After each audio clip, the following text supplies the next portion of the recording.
Namun ada juga nih suami yang nggak mau tahu-tahu ya. Pokoknya suka-suka dia.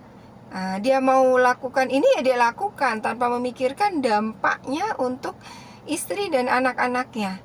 Dan banyak nih istri dan anak-anak yang jadi korban suami yang, mohon maaf ya, yang egois. Hanya mementingkan kesenangannya saja. Hanya mementingkan kebutuhannya saja.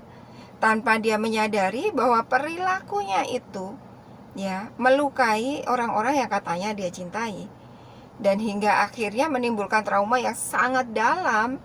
Dan ingat nih ya, ketika trauma itu dialami oleh istri, ya mungkin ketika istri dapat kebijaksanaan dan dia bisa merilis itu semua, dia bisa memperbaiki dan memutus hal itu.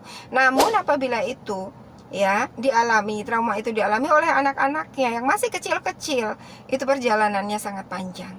Karena anak-anak belum punya kebijaksanaan, anak terkadang belum bisa mengambil hikmah dari kejadian itu, sehingga trauma itu dia bawa terus. Bayangkan kalau kejadiannya di usia 2 tahun, 3 tahun, atau paling tidak di bawah 7 tahun, maka dia akan bawa seumur hidupnya.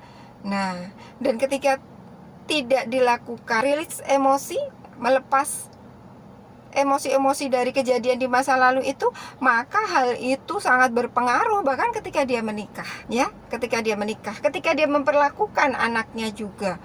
Nah, coba deteksi ya, terkadang seperti yang orang tuanya lakukan berulang kan, dan jika dia tidak sadar juga, maka anaknya pun dapat seperti itu. Dan itu nauzubillah min dzalik, jadi trauma yang berulang. Siapa awalnya yang melakukan itu ya, meskipun dia sudah tidak ada, itu jadi dosa jariah. Nauzubillah min dzalik. Semoga kita dijauhkan dari hal-hal seperti itu.